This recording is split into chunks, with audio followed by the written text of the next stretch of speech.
Shalom Bapak Ibu terkasih yang ada di Zoom maupun yang mengikuti dari YouTube.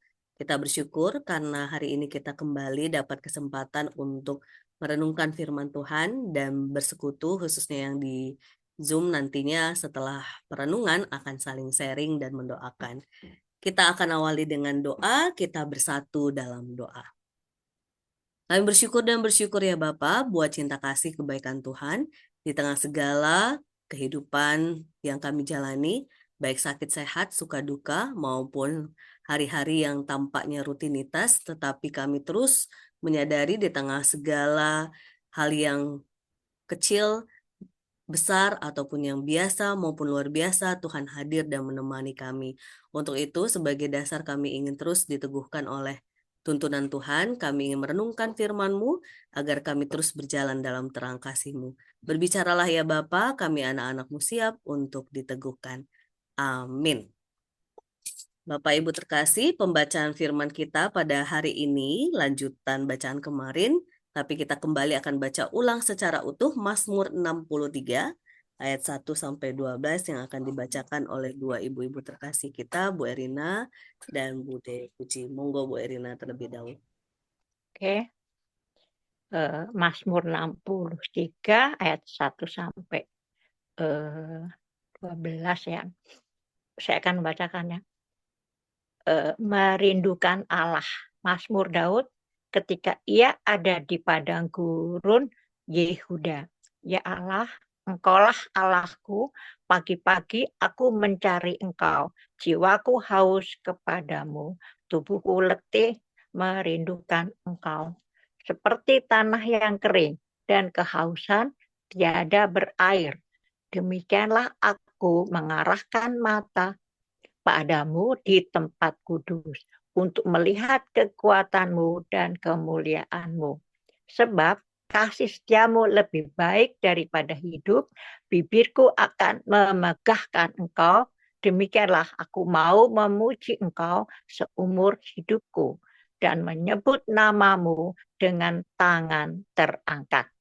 Jiwaku dikenyangkan seperti dengan sumsum yang terlezat, dan dengan bibir yang bersorak-sorai, mulutku menyanyikan puji-pujian. Di-unmute dulu Bude Puji. Ayat 7 sampai 12 belum di-unmute Bude. Belum Bude. Belum kedengaran suaranya Bude.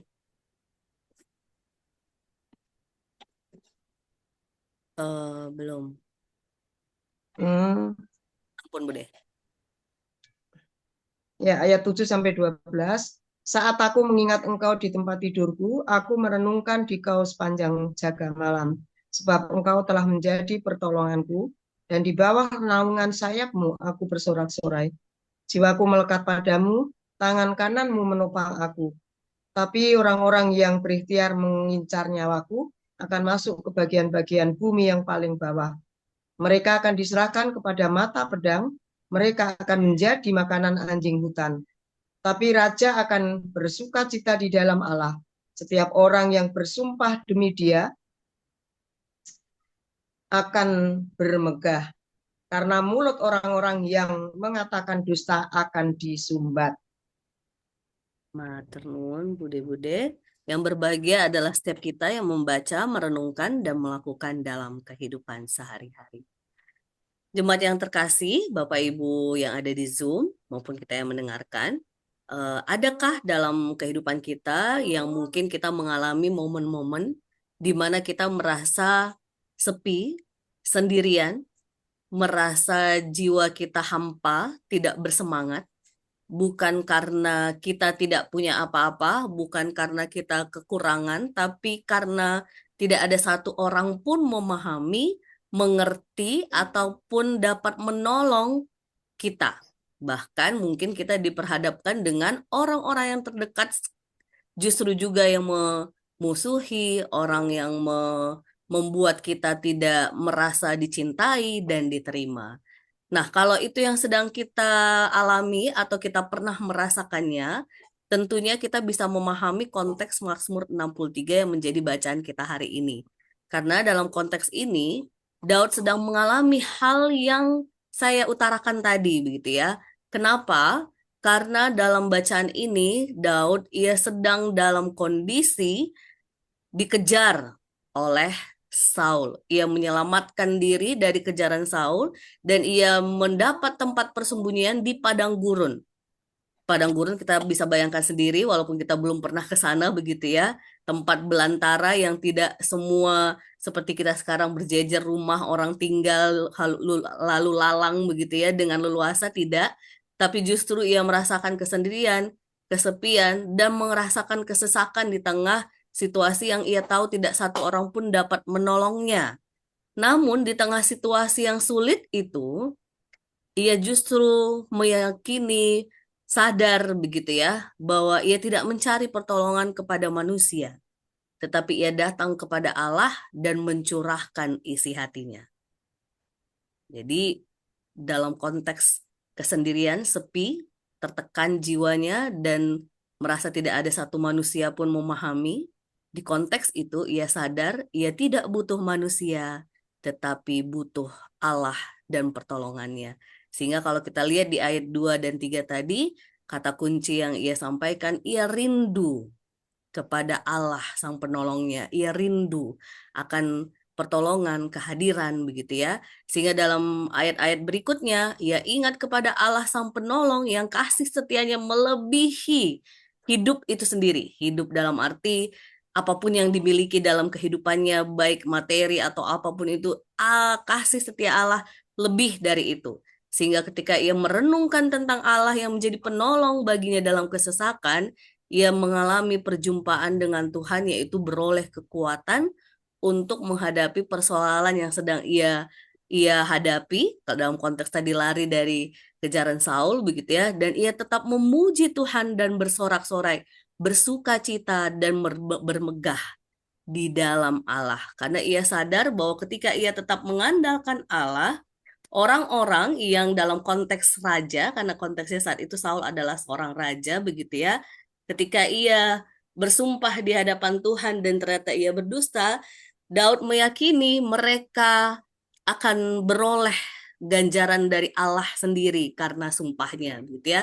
Dan itu menjadi penghiburan dan penguat bagi Daud. Walaupun di satu sisi seakan-akan seolah-olah Daud berharap ada yang buruk terjadi, tapi tanpa Daud meminta ada yang buruk terjadi, Allah sendiri ternyata bekerja bagi orang-orang yang tidak setia dan taat menurut caranya, begitu ya.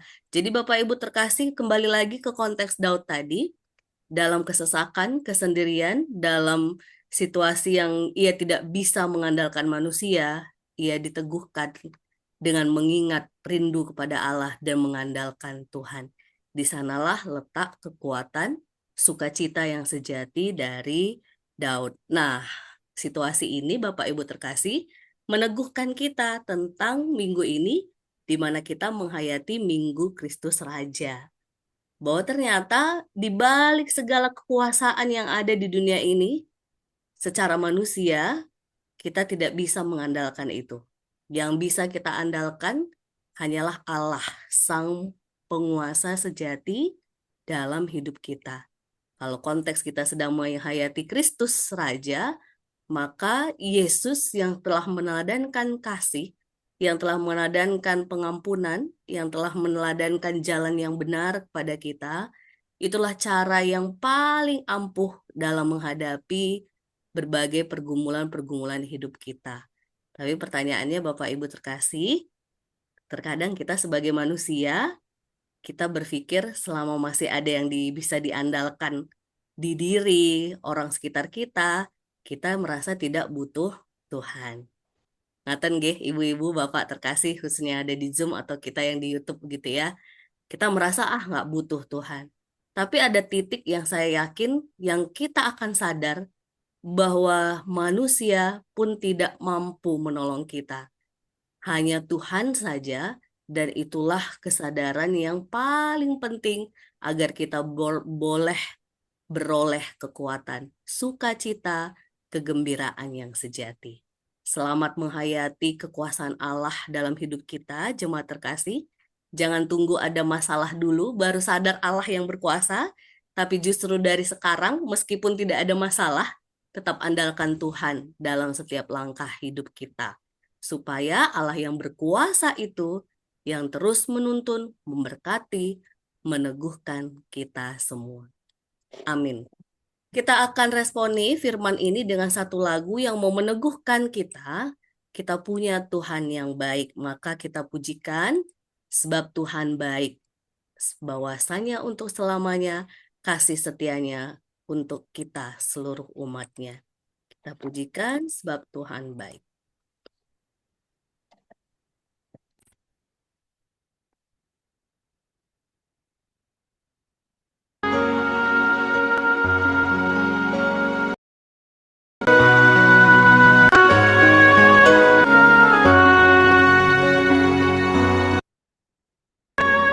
Syukur bagi Dia, Allah yang kuasa, yang ajaib perkasa, yang diperbuatnya di hadapan segala bangsa. Sebab Tuhan baik, bahwasanya untuk selamanya kasih setianya. Sebab Tuhan baik, bahwasanya untuk selamanya kasih setianya.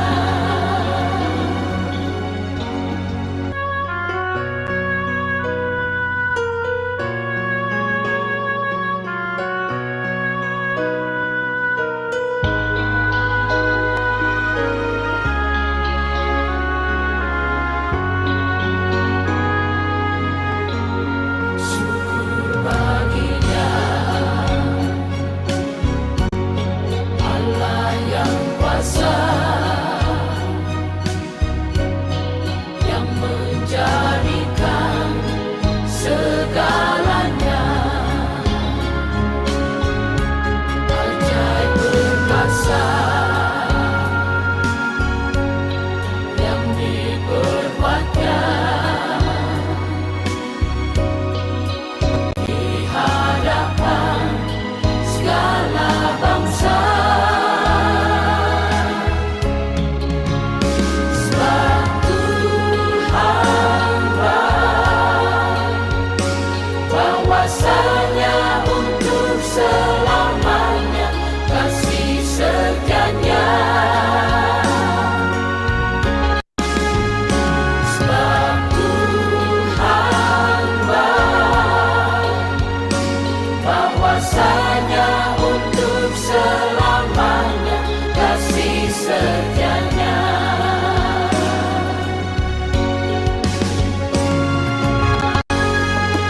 Bersatu di dalam doa. Sungguh ya Bapa, kasih setia Tuhan senantiasa ada untuk kami anak-anak-Mu, dari dulu sekarang sampai selama-lamanya tak pernah berubah. Itulah yang meneguhkan kami, menguatkan kami dalam menapaki hari-hari kami di dunia ini dengan segala suka duka, sakit sehat yang kami alami. Tuhan, terima kasih untuk firman yang meneguhkan kami, berefleksi dari apa yang dirasakan dialami oleh Daud. Kami diteguhkan bahwa sungguh di balik segala pergumulan, tantangan hidup ini, ketika kami masih bangga mengandalkan manusia, ternyata itu adalah hal yang fatal bagi kami anak-anak-Mu. Justru kami diteguhkan bahwa hanya Tuhan sajalah yang berkuasa, yang mampu menguatkan, memulihkan, memberikan sukacita, kegembiraan yang sejati dalam diri kami, sehingga sekalipun kami dalam situasi padang gurun belantara kehidupan kami pribadi lepas pribadi, kami tetap bersukacita karena Allah beserta kami. Biarlah kami menjadi pribadi-pribadi yang terus mengandalkan Tuhan, pribadi yang terus melakukan kehendak Tuhan, sehingga kami terus diberkati dan menjadi berkat buat diri sesama dan juga memuliakan nama Tuhan.